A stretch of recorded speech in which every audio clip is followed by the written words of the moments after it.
Happy Wednesday, Penn State fans. It's BWI Live for December 3rd. That's Thomas Frank Carr. I am Greg Pickle, and we're here today to talk to you about anything other than Penn State football. No, I'm just kidding. We're going to talk for 60 minutes about Penn State football, its head coaching search, which is now, of course, past the 50-day mark, and amid a reset after Kalani Sitake, the BYU coach, elected to stay with the Cougars and received a long-term extension on Tuesday night in Provo. We're also going to get to the early signing period. Yes, it is the first Wednesday of December, which means it's the early signing day across college football. Is Penn State going to sign anyone? We will talk about that as the show unfolds. T. Frank, we are at a crossroads for this Penn State football program, and specifically for athletic director Pat Kraft. As you guys talked about on Tuesday's show, Penn State appeared set to get closer. I shouldn't say set, but they were getting closer and certainly had found the top target of their search, according to multiple reports, BYU's Kalani Sitake. And in a period of 24 hours, the Cougars were able to rally enough of whatever he was looking for to keep him in Provo and in the Big 12. So here we sit on Wednesday, December 3rd. And Pat Kraft is not starting from square one. I keep seeing that out on various corners of the internet. This is not starting from square one, but certainly a square he did not expect to be on, I don't think, on December 3rd. Yeah, it's not square one. How could you be at square one after 2 months of talking to people about being the head coach at Penn State? Like, it would be impossible to start from square one because I don't think there are any coaches left for him to interview.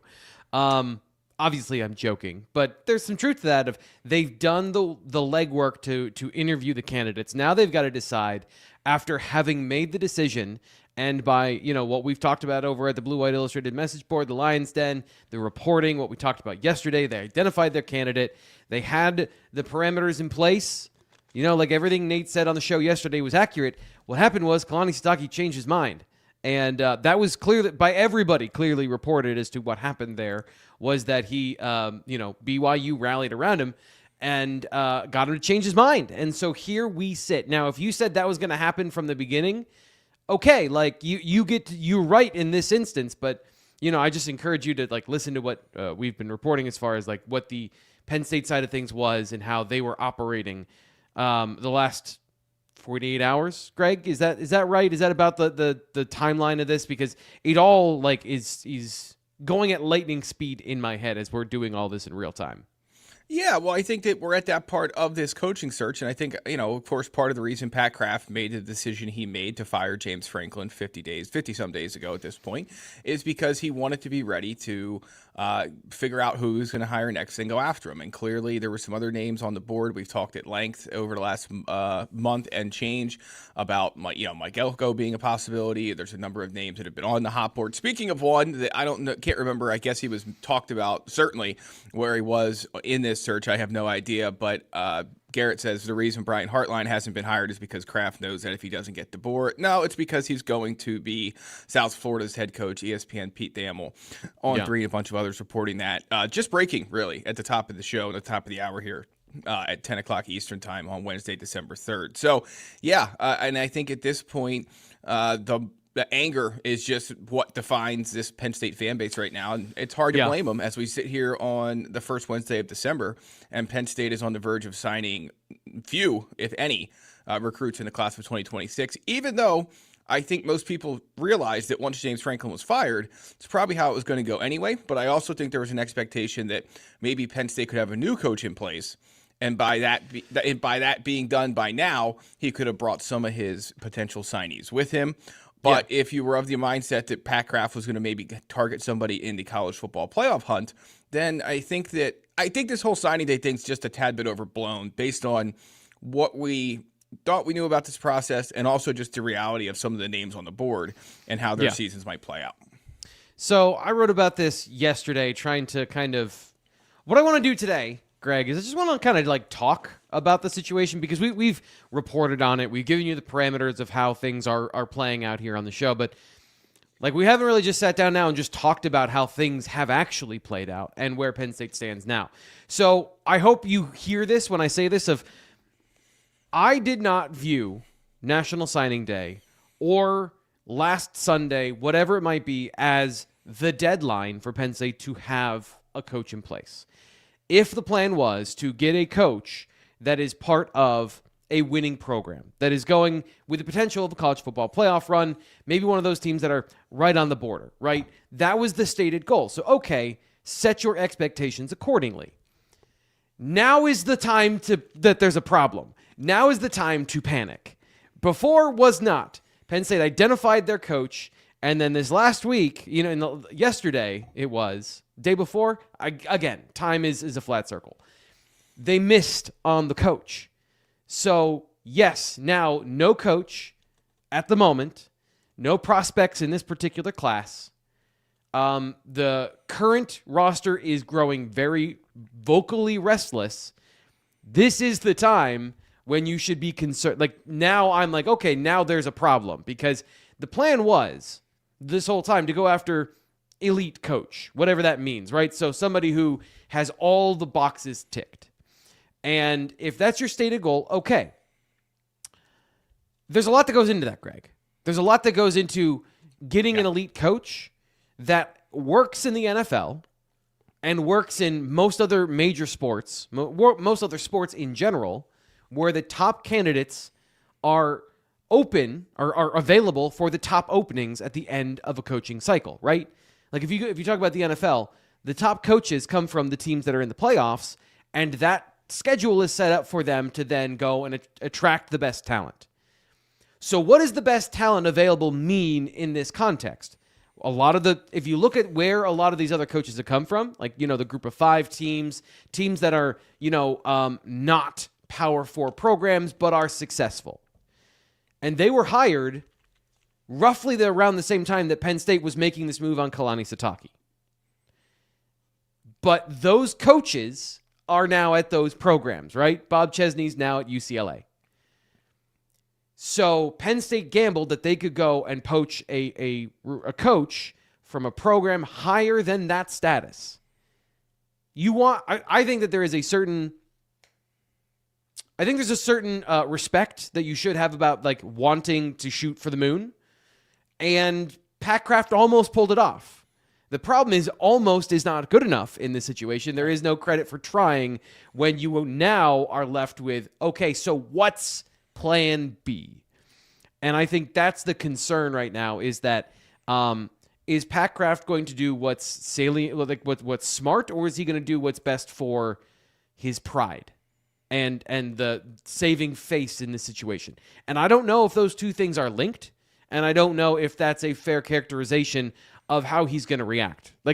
Greg, when we go to those, like, personal level things we talk about his pride and Penn State's perception and all these things, is that, like, how do you factor that in when we're trying to be, like, responsible here and not just bloviate hot take? You know what I mean? Yeah. I try to stay away from that. There's enough of it going on in the chat right now. Right. Yeah, but they do factor in. They do factor in at some level. Right. But to say how much those things are actually going to factor in, like, we can't sit here and do that. Right. No, 100%. And I think that it's complicated. And nobody wants to hear that. Trust me. I've spent, as have you, all night, all morning, much of the last 52 days talking about this coaching search. And I think there's a lot of factors at play here. Number one, clearly there were a couple top targets that are not going to come to Penn State. We're not going to leave their current situation to come to Penn State. So that's number one. Number two, and it kind of goes hand in hand with something that just came up in the chat. Let me find it. Man, you guys are on it this morning. This must be what Team Frank feels like in the post-game show that I'm listening to driving home. Yes, H. Williams says, could PSU have already hired a coach but not disclose until after the playoffs? That's part of the issue here, is that's not, unfortunately for college football, that's not how this works anymore. And they tried to do that. They tried, there was an element of trying to do that with Kalani Sitake. Correct. Like, they had been working on that in the background. We had talked about there was a mystery candidate, and you saw how far that got. But yeah, I derailed you with your point there. Yeah, absolutely. No, it's no problem. So, I mean, at this point, I think that maybe Penn State was trying to go the route that nobody else in college football is right now, as we saw. But that's part of the equation too. You're looking at Oregon's coordinators. I don't know if they're going to make the playoff, but Oregon coordinators are being hired for jobs. I'm just looking down here trying to figure out what exactly is going on. But Looks like Kansas State's head coach is stepping down, and Colin Klein, the Texas A&M offensive coordinator, is going to take that job. Former Kansas State great, but he's going to coach A&M through the playoffs. So that is sort of the issue that, at least in part, I think Penn State ran into. Besides all the other things keeping Sitake potentially at BYU, is that you're trying to thread a very delicate needle of guys not wanting to leave their school either before the conference championship game or before the playoff is announced, and it's hard to keep things under wraps that long. So if you don't have a plan in place to make sure everything is buttoned up and ready to go prior to it getting out, once it gets out, you're obviously, in most cases, fighting an uphill battle. And certainly in the case with this particular job where he's an alum of the school, has deep roots there, and ultimately they were able to do enough to keep him at BYU. So yeah, it's not been a fun, I can imagine 72 hours for Pat Kraft. Probably been a fun 6 weeks since he decided to walk up the stairs. I keep seeing a phrase that he had to walk up the stairs at the last building and fire James Franklin. He didn't have to, he did. Yeah. And I think we've discussed at length the reasons why it wasn't an unfair or decision, but at the same time, you now find yourself being one of the earliest openings, and you're going to end up being one of the latest hires. And I think the fan base, T. Frank, more than anything else, is frustrated, not just because this isn't done yet, and not just because from the outside looking in, it doesn't appear that there's, the plan is hard to follow or keep track of or rationalize to some degree. But I think the other issue is that Penn State fans are seeing all these other jobs fill up. They're seeing Michigan State move on from Jonathan Smith and hire Pat Fitzgerald within 24 to 48 hours. But Pat Fitzgerald was not currently coaching a team. James Franklin, hired at Virginia Tech, was not currently coaching a team. Like, very clearly wasn't. UCLA fired their coaches before Penn State, but they hired Kenny Chesney. I'm going to just intentionally slip it out now. Bob Chesney. And he's still coaching like JMU, right? So they fired their coach before Penn State and hired their coach at almost the same time Penn State was going to do that. So the timeline here that has caused Penn State fans so much internal angst hadn't run out until it ran out, until they missed on their candidate. And so I guess it doesn't matter, Greg. It's like 6 of one, half a dozen the other, but the internal ratcheting up of like, this is a disaster and this is so embarrassing for Pat Kraft. That happened throughout the year because of all the names that surfaced of they're talking to this guy, they're talking to that guy, they're talking to this guy, they're talking to that guy. All of that was in preparation for the moment that just happened. The moment that just happened is the problem. It's not the full search. It's not, I would argue that, and I said this on the show yesterday, when you fire James Franklin because you let something get in your ear about the environment at Beaver Stadium, whomever it was that was out on James Franklin in that moment. If you had not fired him after the Northwestern game and given yourself 3 weeks of cover before they come back and play Indiana and he loses to Ohio, because remember, he lost his quarterback. Greg, like we talk about this in the terms of, Drew Aller, James Franklin exited at the same time. They didn't have to. We could have seen what happened with James Franklin at the helm and Ethan Grunkmeyer under center, because it would have been different than what happened with Terry Smith at the helm and Ethan Grunkmeyer under center. And if they continued the plan they had previously with Drew Aller, and James Franklin was very much a let's rep it out coach and okay, let's just get better. Do you think that the differences in how that played out were going to be like vastly different? Are they going to beat Ohio State? Are they going to beat Iowa on the road after all that happened the week after? And so, like, a lot of this is an own goal for Pat Kraft. But it didn't matter until he missed on his coach. And the fact that he missed on his coach is the problem that we sit in now. And the problem is when you identify somebody and you miss on them, now you are playing a game of musical chairs and there's not a whole lot of people left standing. Like, I don't know how you go about fixing this from a get a quality coach, and that's going to be the guy that you sign to a contract. Because I don't know how I guess this is the thing, Greg, is I'm trying to figure this out. Yeah. If the stated goal was to hire a coach that has an elite pedigree, and it doesn't matter how much it costs to get that coach, and you're willing to pay what the necessary amount. Yeah. Is that guy out there anymore at this point? And Well, and do you have to do that? Do you have to just pay the next guy, whomever you pay? Does he have to be paid like that because now you're trying to save face? Well, and I think that's the fun. One of the many fun parts of the situation Pat Kraft finds himself in, and by extension Penn State, is that no matter what you do now, and this was always going to be the case to some extent, but no matter who you hire now, there's going to be a lot of unhappy people. And Penn State is at a time in terms of wanting to collect money for roster management purposes, wanting to collect money for Beaver Stadium renovation purposes, so on and so forth, where you don't want your fan base either apathetic, which I think some will be at some point, depending on the hire, or unhappy. Yeah. And then quite frankly, unhappy may be better than apathetic, but we'll see where this all ends. But yeah, that's the issue now, is that whether you go and somehow find a splash hire, then you're still going to have people upset that you didn't hire Terry Smith. And if you hire Terry Smith, then you're going to have people upset that you fired James Franklin to hire his longest tenured assistant coach, an interim head coach at that point. So you're going to have people mad about that. So Pat Kraft was never going to make everyone happy, and he's pretty much teetering at this moment on making nobody happy. And it'll be interesting to see how all that plays out, especially, the locker room part of this whole conversation is interesting. And folks, we do have a rundown today, but we're just going to take this in whatever direction it goes.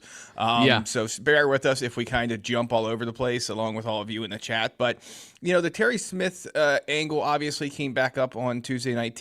Tony Rojas, pretty vocal on social media about the fact that he believes that Penn State's next head coach is already upstairs in the head coach's office. And maybe they get to that point. Clearly, the indication right now is that they have no intention of getting to that point, because if they did, it'd be done already. I mean, I think that's as obvious as it could possibly be.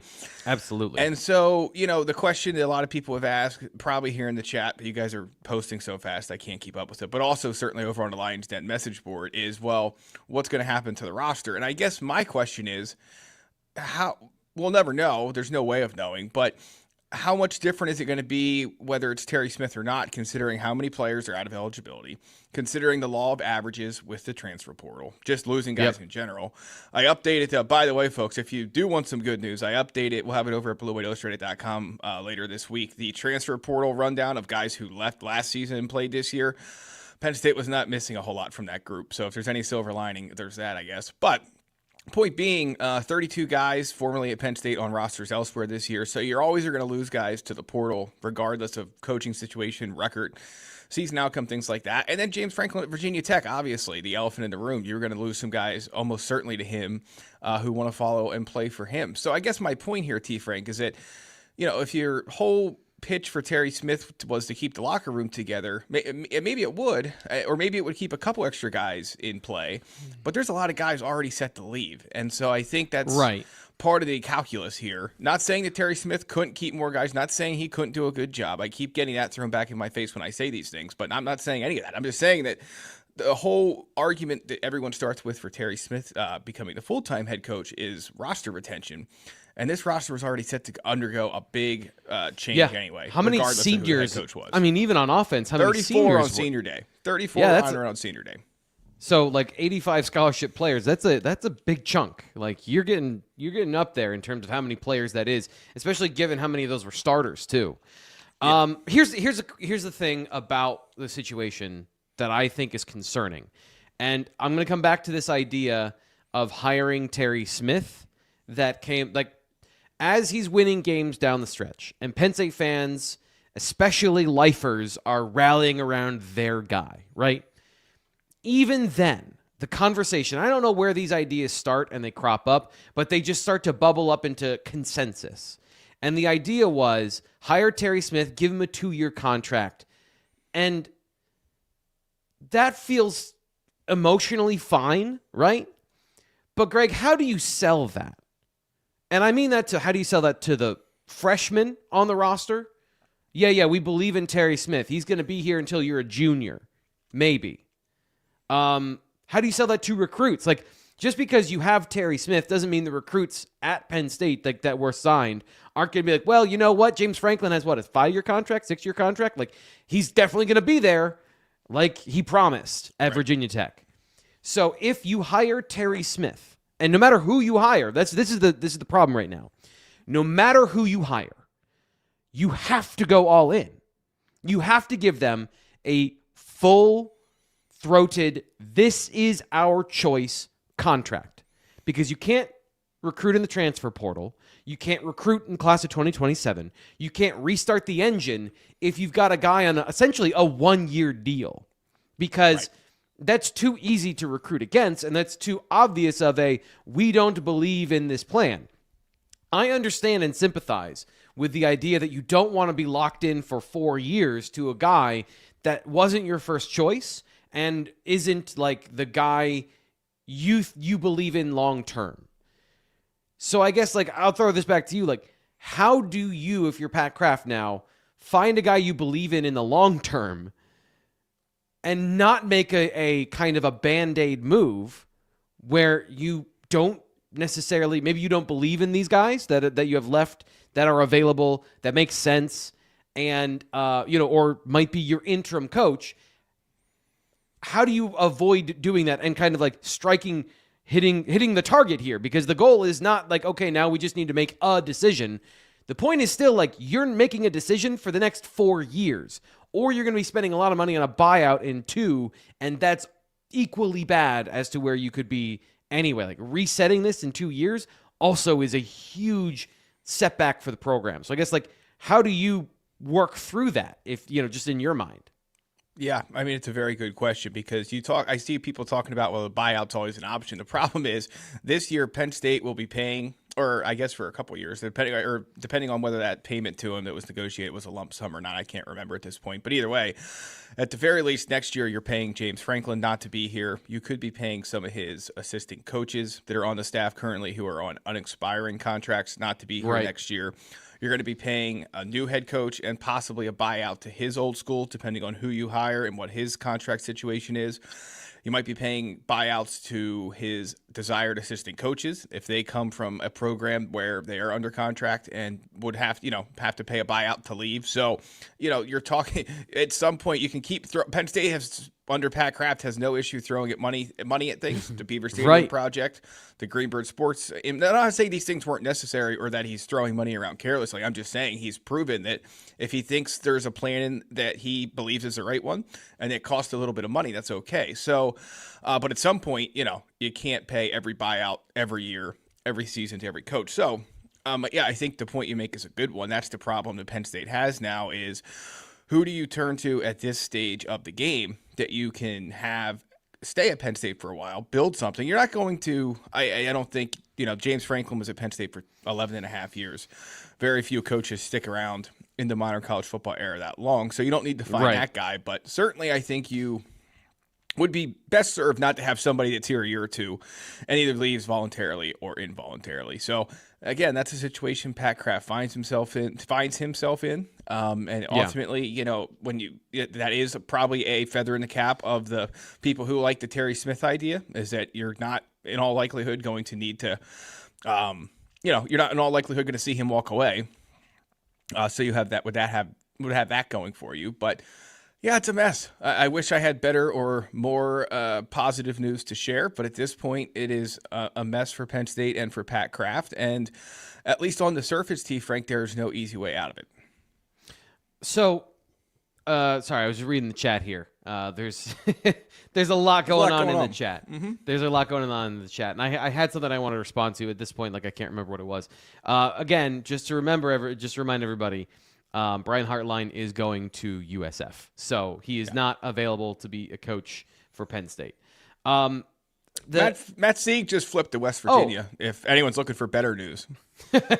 The question of Matt Campbell. So that's another one that I find interesting. It's not like there aren't good quality coaches out there.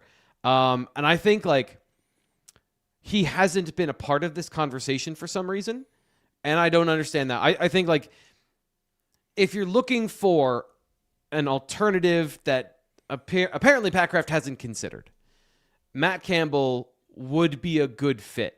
And the question then becomes, what's the upside of Matt Campbell? Is it more than what you had with James Franklin? We come back to this premise of, and I know that Penn State fans are out on this, but empirically, the data of what he had done has shown that James Franklin was, by results, a top 10 coach. Was he trending in that direction anymore? Like, no, going 3-3 and then getting fired and having recruiting difficulties and being ranked 16th and having portal difficulties, all those things are fair. Like, it's to say, like, what's the trajectory of your current coach? But the plateau they had been on was better than most schools. And that is not something that we're not arguing that. That is a fact. So how do you go up from there? And the question is Matt Campbell an upgrade? Matt Campbell is an upgrade over what's going on right now. That's the situation they find themselves in. Is he a guy that can take Penn State to the next level? Like, I don't know that. How do you weigh that, Greg, for a guy who's been at Iowa State for so long and has had success, but like doesn't have the profile of an up-and-comer? Like, that was the point of this, was to find a coach that was on the way up. And I understand if you think that a Manny Diaz, especially given their relationship and what happened with Pat Kraft and Manny Diaz previously, or a Matt Campbell is not a on the way up kind of guy. But this is the corner they're backed into now. Yeah, I think the problem I would have selling, if I was in Pat Kraft's shoes and had to sell Matt Campbell, is that, he's done, there's a lot of things you can like about his resume, but this was not a great Big 12 this year. And Iowa State did not have a great season. So I think that would be a fairly tough sell at this point of the process. Now, if you told me that he decided that, hey, look, Matt Campbell was his guy and that's where he was going, okay, but that'd be a different conversation. But right now, I think it'd be a tough sell. But I mean, I'll ask you all in the chat. Everyone's a hard sell, I think, to most of you right now. I don't think there's any question about that. I don't know if there's a name we can discuss that's going to be somebody who everyone is on board with. So, I mean, I keep seeing this sunshine pumping in the chat. I mean, just trying to tell you how it is. At what point are we sunshine pumping any of this? I said at the beginning of the show, like, hey, this is time to panic. Now is the time to panic. Right. That's exactly what we said. Is when in response to that, Jeff Brom's name that comes up with the current Louisville head coach. Yeah, I guess Penn State fans could get behind that at this point based on some of the things he's done in the past. One double-digit win season during this time at Louisville, former Purdue coach. So, yeah, I mean, that's a name certainly I think people will be talking about right now. Somebody asked earlier about the Chesney situation with UCLA. I mean, look, at this point, there's been no public announcement by UCLA that his deal is done and signed and all of that stuff.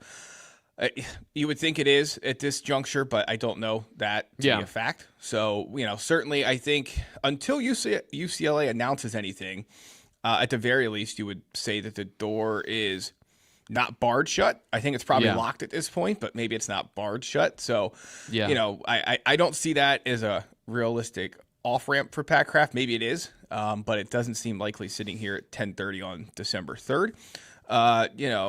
Someone said it also in the chat, there's Joe been Brady, like, just to trigger T. Frank says Joe Brady. He said Joe Brady also said no, and I missed it. I don't. No, that's not correct. accurate. No. Yeah. I just like the. You got me. Yeah, you did. You did get me all confused on the Joe Brady thing. Here's why the don't other I part let you of regroup? Why don't I let you regroup for a second and tell everybody about game time? So look, the next time you can get back into Beaver Stadium does not have to be for next football season to be angry or happy with whoever the head coach is on the Penn State sideline. You can get into Beaver Stadium on January 31st of 2026 to see Michigan State at Penn State ice hockey, the first outdoor ice hockey game at Beaver Stadium. Tickets on gametime.co going right now for as little as $48, and that includes fees. And if you want to sit on center ice line behind the Penn State bench, you can get in for about $200.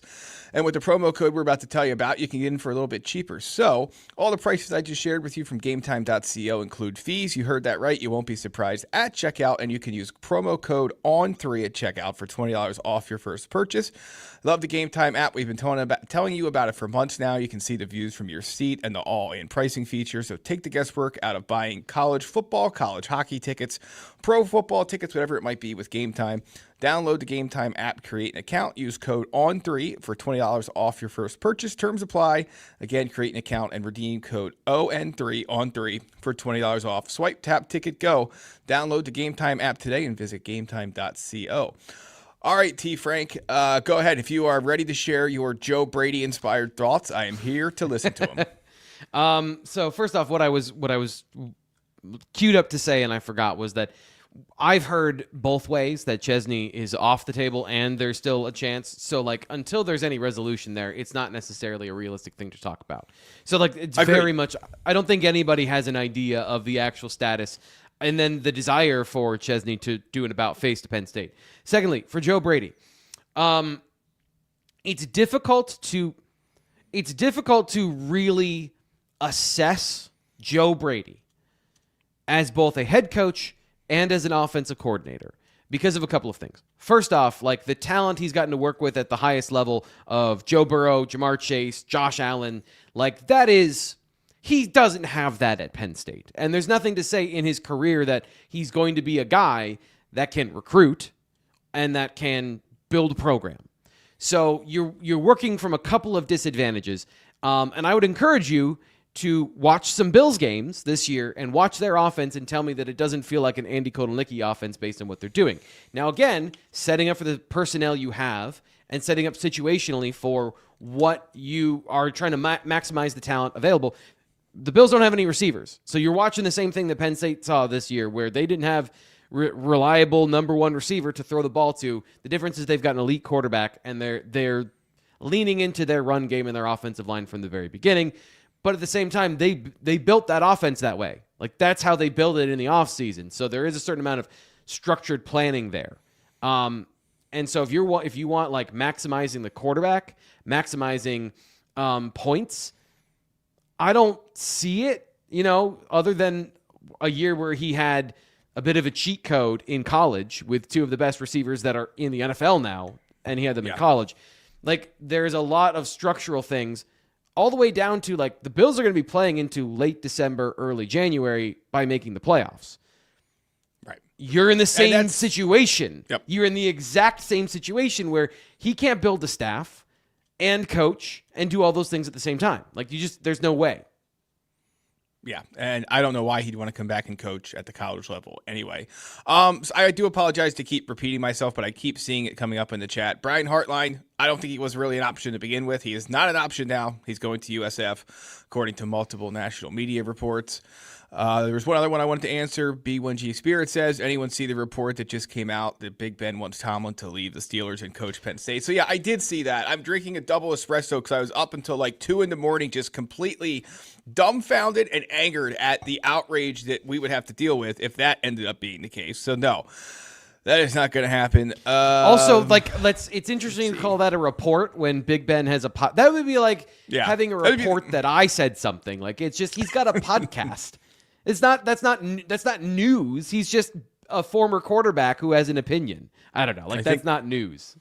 Yeah, I think we might have our first BYU fan in the chat ever, so welcome. Thanks for joining us. Matt Campbell, we talked about him. Greg Schiano, I don't think so. But you know what? I don't blame anyone in the fact that you look at where this Penn State coaching search is, and I get where the fans are. That, yeah, at this point, everyone's just throwing out the names out there, hoping this ends. Thank you for the super chat donation. A Campbell 4446 says, I am not one to be quick to react to Penn State news, but if Penn State hires Dable, I am out till he and PK are gone.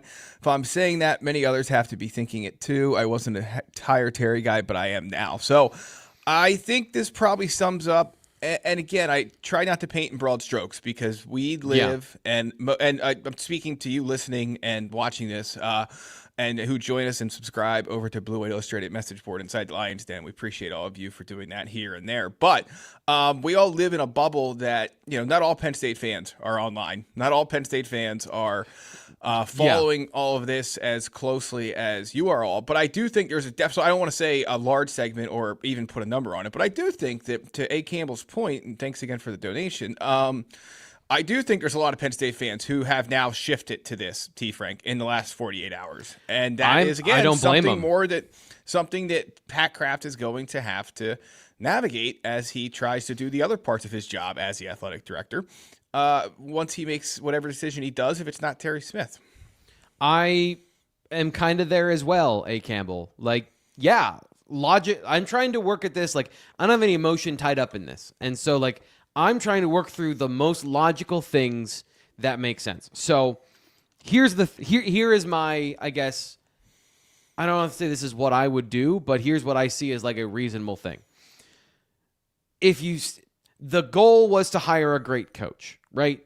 And Terry Smith showed down the stretch that he could take the personnel that he had and develop a good game plan while going through the season.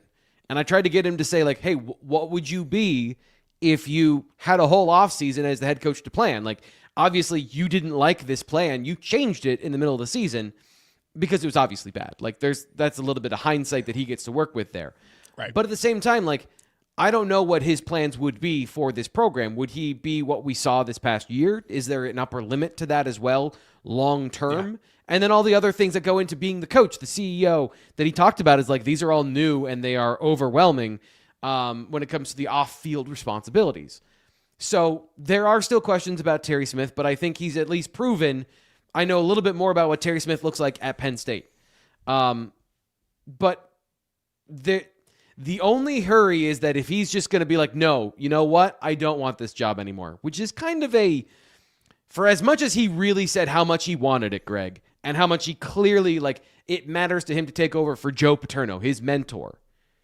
I don't think that there's an off-ramp for that, truthfully. I think it's too far. I think it's too far gone at this point. The only way you think for him personally? No. I think just hiring him in general is. I think we're past that point. You've now bypassed him in season. You could have made that choice.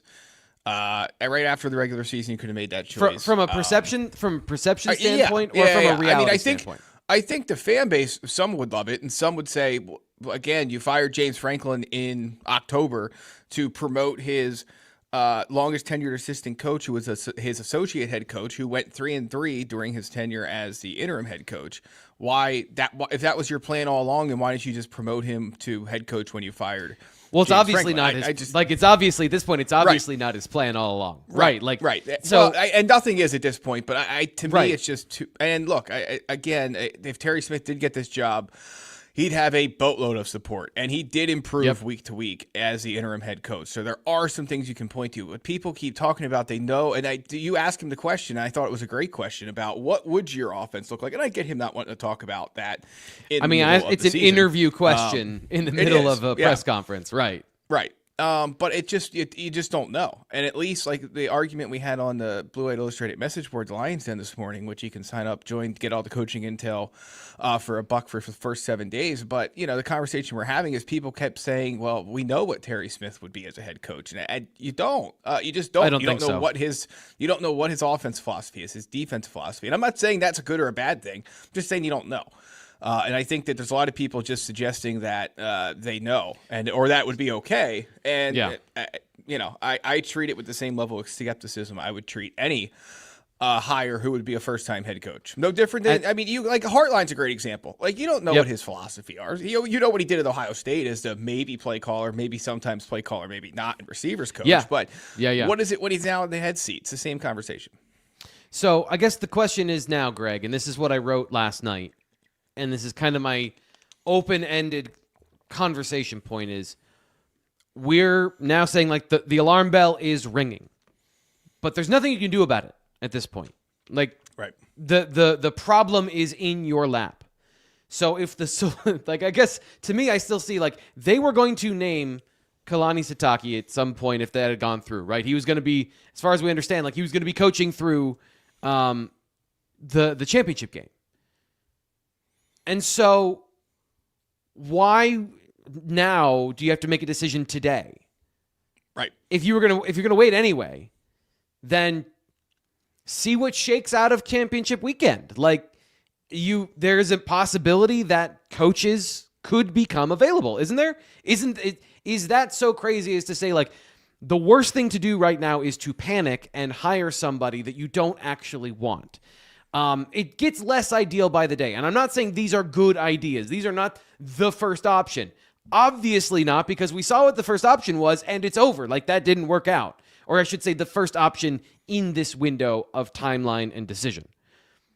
So, Greg, is there a downside to waiting at this point? Do you stumble into a better coach by just fumbling through the next couple of days?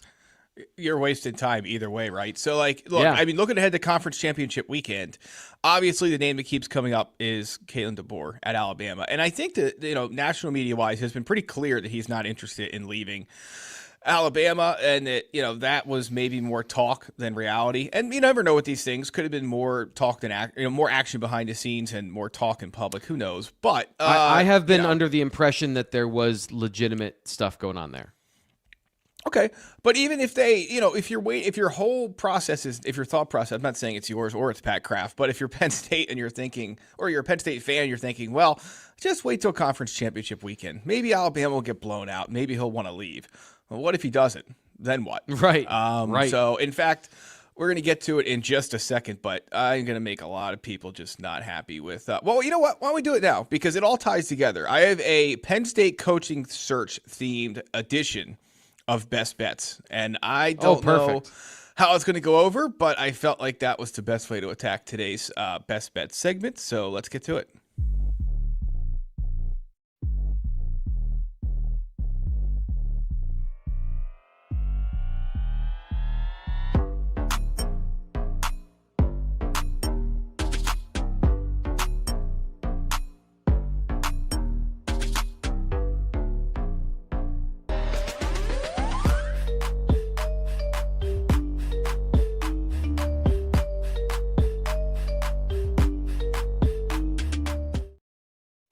All right, folks, it is Best Bets presented by BetMGM. If you haven't signed up for BetMGM yet, use bonus code ON3 and you will get up to a $1,500 first bet offer on your first wager with BetMGM. Here's how it works. Download the BetMGM app and sign up using bonus code ON3. Deposit at least $10 and place your first wager on any game, and you will receive up to $1,500 in bonus bets if your bet loses. Just make sure you use bonus code ON3 when you sign up. Make this college football season one for the history books. Make it legendary. I got these new headphones, and they are not cooperating at the moment. But now they're starting to play music in the background. This is not good. All right, anyway, no. BetMGM. Yeah, not great. All right, BetMGM best bet number one. Texas Tech minus 12.5. I said it was a Penn State coaching search themed best bets edition. Texas Tech in the Big 12 title game, taking on BYU and Kalani Sitake, who was staying with the Cougars instead of coming to Penn State. So why do I like this bet? I saw a lot of people watch the video of BYU's players reacting to Kalani Sitake staying at BYU and thought, man, these guys are going to be so fired up. They're going to come out with their hairs on fire. They're going to cover. They might just win. The reality to me is two things. Number one, until Sunday, like they were the same team that they were yesterday. And today, they're the same team they were yesterday. And so that's number one. And then number two, Texas Tech already beat them 29-7. So I think that there's going to be some betting done emotionally, not necessarily with logic. And of course, you could certainly say my best bets this year have not had a lot of logic behind them. So I get it. I will take that bullet. But I just think Texas Tech is going to do it again, win handily, and go into the playoff. Yeah. Being all excited that your coach is still there doesn't make you run faster. Like, it makes you feel like you're running faster. But if you run a 4.6, you're not running a 4.4.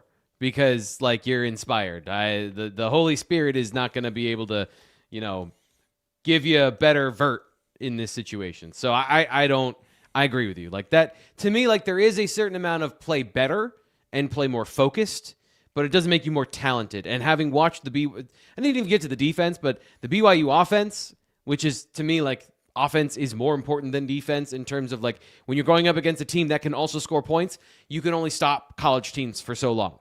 And I don't think they can really score. Their offensive line, they got a couple skill players. Their quarterback has a rocket arm that doesn't really have a guidance system.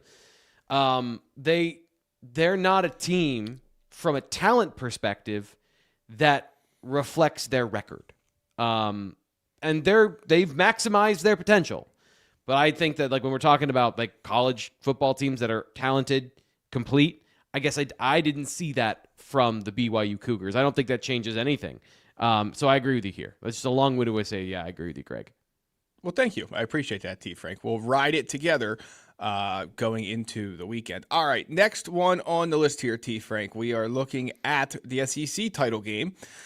Alabama already beat Georgia once this year, 24-21. Crimson Tide, of course, have losses on the schedule to Florida State and to Oklahoma. So the idea here, as we talked about, again, it's all tied to the Penn State coaching search. So what we've talked about and from the chat is, Kalen DeBoer, maybe Alabama gets blown out.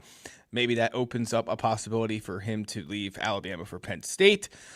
I'm taking Alabama on the money line plus 115 against Georgia. I don't love it, but I just think that this Crimson Tide team is very good. I realize it's hard to beat a team twice in the same year. They could possibly play, a third time, depending on how the playoff bracket would shake out. Because in my mind, I think Alabama is going to get in by winning this game against Georgia, beating them for the second time in a row. So we'll see. But that would, of course, extinguish any Kalen DeBoer to Penn State talk, even though in my mind it probably already should be extinguished, but time will tell. Yeah, it should have been a long time ago, but we're in Hail Mary season. So, Hail Mary. Right, 100%. All right, last one then. This doesn't really tie to the coaching search. I guess it does because Kirk Cignetti got an extension at Indiana, and Brian Hartline was a dream candidate for a lot of Penn State fans. He is now going to USF for the 15th time in the last 45 minutes. I like the under here. The Ohio State-Indiana under 48.5. So there's usually two schools of thought in a game like this where it doesn't really matter. Like, they're both getting in. Unless one gets absolutely blown out or there's a significant injury, they're going to be 1 and 2. Yeah. So it feels to me, and Ohio State plays pretty slow as it is. So it feels to me kind of like a grind it out, like everyone goes, I don't want to say through the motions, but if this game was played in 2 hours and 10 minutes and each team had 4 possessions and everyone snapped the ball with 1 on the play clock, I don't know if either head coach would say he was happy about it after the game, but I think privately he probably would be. So I just think this is like a 24-20 sort of game, 21-17, something like that. And these offenses are good enough to blow over this total. I get it. But just considering the way things are set up, to me, it is going to be the under for Indiana, Ohio State in a Big Ten title game. The only way it isn't is I kind of appreciate Kirk Cignetti's vibe of I will destroy you at every turn. Like, that's exactly how he wants to play.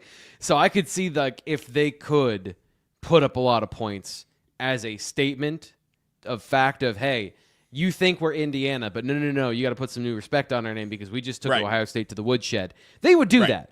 I don't know that they can. So, I agree with you. Ohio State's plan is going to be kind of how the game flows. That's going to dictate how that goes for sure. All right, that's best bets from BetMGM. See BetMGM.com for terms. 21 plus only. U.S. promotional offers not available in New York, Nevada, Ontario, or Puerto Rico. Gambling problem? Call 1-800-GAMBLER. Call 877-8-HOPE-NY or text HOPE-NY 467-369. Call 1-800-NEXT-STEP in Arizona, 1-800-327-5050 in Massachusetts, 1-800-BETS-OFF in Iowa, and 1-800-981-0023 in Puerto Rico. First bet offer now for new customers only. Subject to eligibility requirements. Rewards are not withdrawable bonus bets that expire in 7 days. In partnership with Kansas Crossings Casino and Hotel. All right, it is Wednesday, December 3rd. This is the BWI Live Show. That's Thomas Frank Carr. I'm Greg Pickle of BlueWhiteIllustrated.com. You can sign up to follow the Penn State coaching search beyond what we've talked about on Tuesday's show, on Wednesday's show. I have a weird feeling you guys will probably talk about it on the Thursday show tomorrow, but we'll see. But T. Frank, I know one thing you guys will talk about is the fact that today is National Signing Day for college football. The early national signing period kicks off today. It runs through Friday, so prospects across the country have until Friday to sign. If they don't do so by then, they have to wait until the traditional signing day. I wanted to get to this segment, even though we could continue talking about the coaching search, because someone said in the chat some incorrect info. I just wanted to correct. They said Matt Sieg, the 4-star safety out of Western PA, flipped to Virginia Tech. No, he's going to West Virginia. So he is headed there. Obviously, Kevin Brown, the former Penn State commit, is heading to West Virginia. So at this point, as we sit here at 10:50 a.m. Eastern Time on Wednesday, December 3rd, Penn State down to 3 verbal commitments in the class of 2026. Terry Wiggins, 4-star linebacker out of Coatesville. Jackson Ford, 4-star defensive end out of Malvern Prep.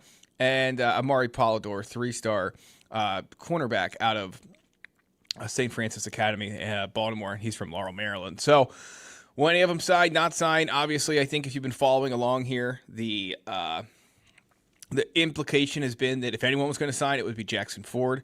As we talk at 10:50 Eastern Time, no announcement yet that has taken place, so stay tuned on that. But it's been a weird signing day, T. Frank. I don't need to get everyone riled up again in the chat, but I don't know how we avoid it. But I don't remember what we did for this show last year, but I don't think we were live at 10 because we would have been going up against the Penn State live stream. And I think we did something in the evening. We did a recorded show because I think I was flying. You were flying. That's correct. Yeah. That's right. Yeah. Yep. Yeah, so there was one year where we did it as a recorded show. Last year, I don't remember. I think we did it in the evening, though. You're right. Yeah. Well, at any rate, there will be no recruiting show tonight, I don't think. If there is, it's going to be related to the hiring of a head coach. So otherwise, there will be no recruiting National Signing Day Penn State show here on the BWI YouTube channel tonight. But yeah, so just an update on that. Obviously, nobody, I don't think, wants us to spend too much time on this. James Franklin, of course, flipped a number of former Penn State commits to Virginia Tech. No surprise. And I guess that's where let's blend the coaching search and T-Frick. I think I'm just going to save for the last 10 minutes, save what else we have here to talk about for future shows if we need to backfill moving forward. So let's tie this together because I have a thought on this. And a lot of the anger being directed at Pat Kraft, this morning, ties to the recruiting class situation with Penn State only having 3 class of 2026 verbal commitments at the moment and no signees as of almost 11 o'clock on the first day of the early signing period. And I just can't help but to wonder how many is realistic for them to maybe have had if a new coach was already in place. Because, again, we knew a lot of these guys were going to leave to follow James Franklin. Now, the argument that a lot of people want to make, and I can't necessarily say I disagree with it, is, well, you gave James Franklin time to get another job before signing day. You should have waited to fire him if you were going to fire him until closer to the end of the year so he didn't have time to do that. Here's the thing. My opinion, James Franklin would have had another job pretty quickly and probably soon enough to, at the very least, be able to tell those recruits, hey, maybe you don't want to sign with Penn State on early signing day. Maybe you want to wait till February. Because remember, the other thing people forget is that you don't have to sign a national letter of intent to enroll early. You can just show up. And so that is not the barrel being held over someone's head that I think some people think it is. So I'm not saying Penn State wouldn't have a better class of 2026. I'm not saying it's a nightmare to be in the situation that they're in, because it is. At the same time, I just wonder how much better it would have been. I don't think that you're going to necessarily have a recruiting class on this day, no matter what, because of what you just laid out. That went out the window when you fired James Franklin. And so it just becomes a matter of like the process in which you recover from that. And that's been my whole point today, was like they had, until Kalani Sitake changed his mind, a fair enough plan of how to fix that for the recruiting class of 2026, for the transfer portal, for all those things. And then they didn't get it across the finish line. They weren't going to name anybody that would have kept these players in-house unless it was Terry Smith, and they had done that months ago, which was obviously not what they wanted to do. So, yeah, but this class was, I think there's some, not from you, but just in general, I think there's some revisionist history going on. Like, this class wasn't already starting to have the wheels come off ever so slightly. For sure. As it was in mid-October. And that's kind of the basis of my point, is that even if you wait it, I would have been better, no doubt. No doubt. You could have found some other guys. You could have had, I think the quote Terry Smith gave you guys a couple Wednesdays ago, or maybe it was last Wednesday, a week ago. I don't know. But basically, yeah, I mean, he was asked why Penn State, had more issues with,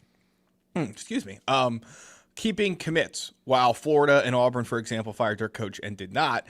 Part of his answer was basically, well, we just don't know what the future holds. Obviously, the other part of the answer was the former head coach who recruited them all was right down the road in Blacksburg, Virginia. So that's another small part of the issue that those other schools didn't have to deal with. And then there's the third part, which kind of ties together with the second part, which was, Florida is going to be a destination no matter who the head coach is for Florida kids, which is obviously a fertile recruiting ground that Pennsylvania and the Mid-Atlantic is really not in a lot of ways. And then with Brian Kelly, I mean, I just don't know how many guys were going to LSU because of Brian Kelly. So I just think it's three very different scenarios.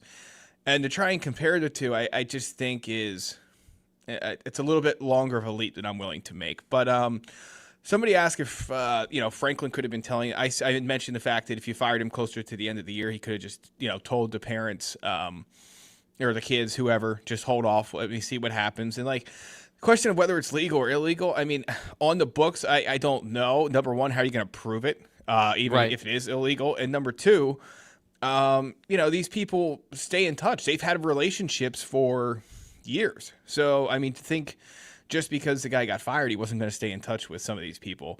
Maybe he can't talk to the player, but certainly the parents, there's never anything wrong with talking to the parents. We can get into the whole portal and tampering and this and that and the other thing, but it happens, folks, and Penn State plays the game, and everybody else does too. And ultimately, you got to play the game to whatever advantage you think you can get to put the best team on the field. Which, T. Frank, I guess that's a good way to spend the final 5 minutes. Penn State's going to have to play the game. Whenever a new coach is hired, his job is going to be priority number one to stock up through the portal. And I guess the question is going to be, number one, what ties does this new person have? Whoever it is, Terry Smith, Brian Dable, Jeff Brown, all the names we mentioned is number one. I have a question for you. Yeah, go ahead. Quick question. Talking about this, and you might have just gotten to this. You might have just been, I apologize if I was cutting you off. But how much can Pat Kraft do from an administrative standpoint to incentivize good players to stay? How much can he unilaterally, without a head coach, say, listen, you're playing at Penn State for X number of dollars, and it's magnitudes higher than it was last year? Because if money's a big factor here, and you're going to be a guy like, pick a guy on the roster that's an obvious starter that isn't a senior, and you're going to be playing here regardless who the coach is because you're that talented.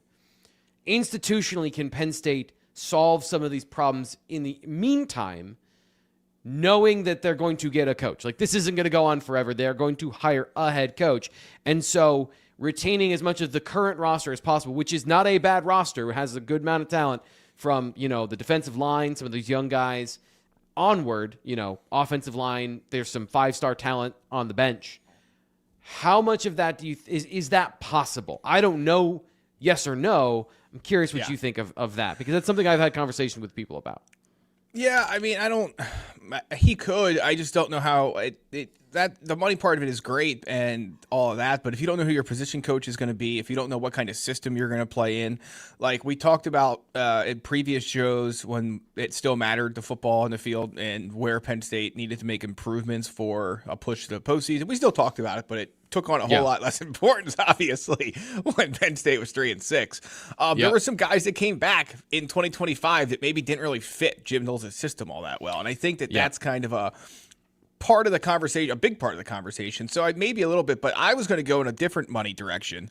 My money direction was, can Pat Kraft get enough overtime approved for the compliance department, for the admissions department, for all of the people who will have to be working between, really, I mean, as soon as a new head coach is hired, and I mean, I realize the portal doesn't open until January 2nd. Again, I know, we all know how this stuff works. Like, there's going to be hundreds, maybe not hundreds, but a lot, probably hundreds, honestly, of portal decisions announced the day the portal opens on January 2nd. Let's not be naive about that. So they're going to have to start working behind the scenes on the admissions part of this because you only have so much time. The portal is only open for so long, but more importantly, the timeline that really matters is the timeline you have to get guys enrolled for the spring semester. So yeah, my thought was going to be, how much money can he get freed up to have those people in the parts of the university that you need working over the holidays, no less, to get admissions done? How does that work for Penn State? That's got to be a part of this conversation. There's just no, we talked in previous years about Penn State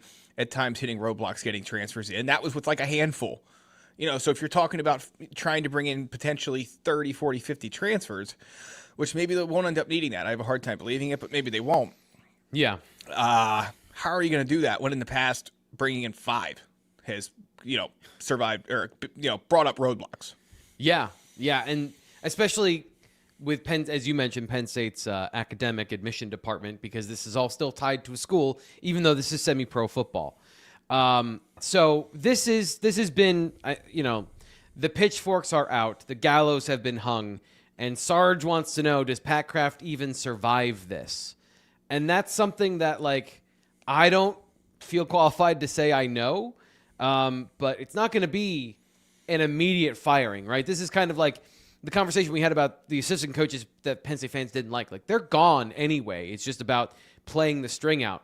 I don't think it's necessarily that with Pat Kraft, but I guess how do you feel about the athletic director and his performance so far, given this was the most important hire he had to make.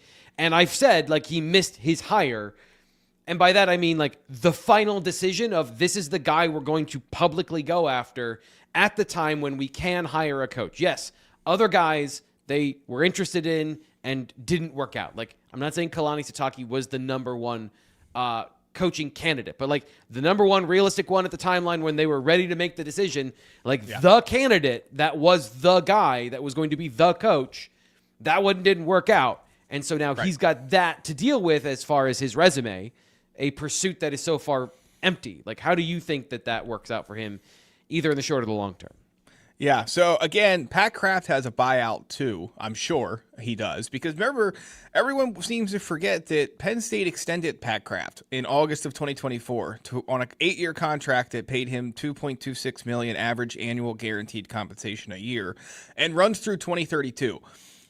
His original contract in 2022 had language in it that talked about, obviously, the way buyouts work, where you would have to pay him the balance of his contract. I have a hard time believing it's not in the current contract he has. Now, there was also a duty to mitigate in there. But, by and large, people want Pat Kraft fired today. It'd be a bold move by President Neely Bendapudi, whose contract also runs through 2032 as things currently stand. She just got a contract extension earlier this year. She was on the committee as the president-elect that hired Pat Kraft. She was, Pat Kraft reports directly to her. She was on, obviously, the signed, sealed, and approved his contract extension in August of 2024 that the Board of Trustees approved. So firing Pat Kraft, I mean, she certainly could, but you have to ask yourself, what role has she had in this process, if any? Certainly to go fire James Franklin and have to pay that buyout, you would think that Pat Kraft at least had conversations about it with people outside of the Bryce Jordan Center athletic complex. And so, I think you have to keep that in mind as well. But also keep in mind that Pat Kraft's contract here runs through 2032. Penn State's in the middle of a stadium build renovation that goes through 2027. Now, obviously, put that stuff in one part of the conversation and then put this mess in the other part of the conversation. And football's your cash cow. And that stadium's not going to help pay for itself if your football team starts next year. Now, granted, they're lucky. It's a horrendous schedule. But, they should start 3-0, but maybe they don't. And so that is the other part of that conversation. So I know everyone wants Pat Kraft fired today. I would be shocked if we're sitting back here, T. Frank, it's 11:03 a.m. Eastern time on Wednesday.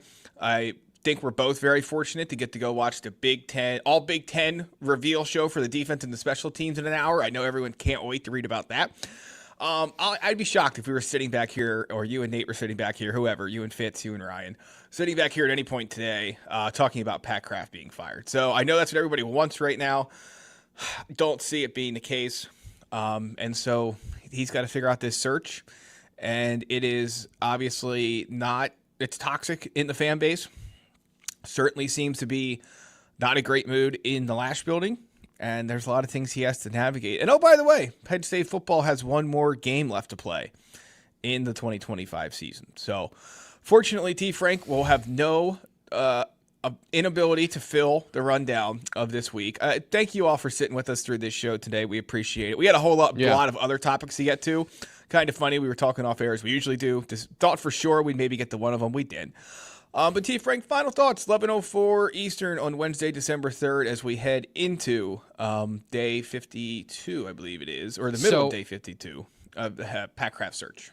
So this came up in the chat, and I just wanted to, because this has happened before, where people think, like, first off, I think people are extraordinarily bad at reading emotions on camera. Like, there's a certain aspect of, like, maybe don't try and do that. But I have been told in the past that I have resting what the face, because when I'm concentrating, I tend to furrow my brow. So this says, Thomas looks so pissed. He looks like he's holding back so much fury. Let it go. Let the fury flow through you. I'm just reading.